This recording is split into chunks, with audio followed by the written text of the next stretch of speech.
మృత్యువు ఏ రూపంలో ఎప్పుడు వస్తుందో, ప్రాణం ఎలా తీసుకెళ్తుందో తెలియదు. మనిషిని అనేక రూపాల్లో మృత్యువు వెంటాడుతూ ఉంటుంది. రోడ్డు ప్రమాదాలు, హార్ట్ అటాక్, ఆత్మహత్యలు, అగ్ని ప్రమాదాలు, కరెంట్ షాక్, ఇలా ఎన్నో కారణాల వల్ల మనిషి ప్రాణాలు గాల్లో కలుస్తున్నాయి. అయితే నిర్లక్ష్యం కారణంగా పోయే ప్రాణాల సంఖ్య ఎక్కువగా ఉంటోంది. దారుణమైన విషయం ఏంటంటే కొంతమంది తినడం తాగడం వల్ల కూడా చనిపోతున్నారు.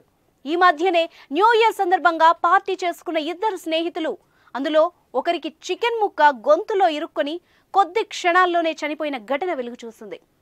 తాజాగా రోడ్ సైడ్ అమ్మే పానీపూరి తిని ఇద్దరు అన్నదమ్ములు ప్రాణాలు కోల్పోయారు.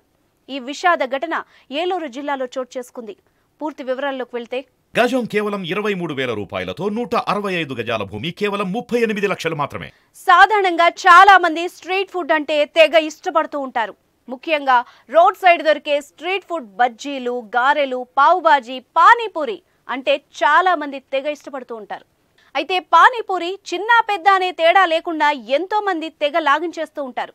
సామాన్యులే కాదు, సెలబ్రిటీలు కూడా అప్పుడప్పుడు రోడ్ సైడ్ తమ వాహనాలు ఆపి మరీ పానీపూరి తింటూ ఎంజాయ్ చేస్తూ ఉంటారు. అయితే పానీపూరి తిని చనిపోయిన ఘటనలు కూడా వెలుగు చూశాయి. తాజాగా ఏలూరు జిల్లాలోని జంగారెడ్డిగూడెంలో విషాదం చోటు చేసుకుంది. నిన్న రాత్రి ఇద్దరు అన్నాదమ్ములు పానీపూరి తిని తీవ్ర అస్వస్థతకు గురయ్యారు. ఏలూరు జిల్లా జంగారెడ్డిగూడానికి చెందిన రామకృష్ణ, విజయ్ అన్నదమ్ములు రాత్రి పానీపూరి తిన్నారు. కొద్దిసేపటి తర్వాత ఇద్దరు తీవ్ర అస్వస్థతకు గురయ్యారు. వెంటనే ఇద్దరు అన్నాదమ్ముల్ని స్థానిక హాస్పిటల్కి తరలించారు.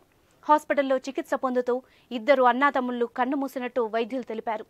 చిన్నారుల మృతితో ఆ ఇంట తీవ్ర విషాదం చోటు చేసుకుంది. సమాచారం అందుకున్న పోలీసులు ఘటనా స్థలానికి చేరుకొని కేసు నమోదు చేసుకుని దర్యాప్తు చేస్తున్నారు. ఇటీవల పానీపూరి చేయడంలో చాలా మంది అపరిశుభ్రంగా ఉంటున్నారని, చేతులతో పూరి వడ్డిస్తూ మరికొంతమంది మురుగునీటిని కూడా కలుపుతున్నారని ఆరోపణలు వస్తున్నాయి. అలాంటి సంఘటనలు సోషల్ మీడియాలో వైరల్ కూడా అయ్యాయి. ఏది ఏమైనా పానీపూరి వల్ల 2 నిండు ప్రాణాలు పోవడం చాలా బాధాకరం.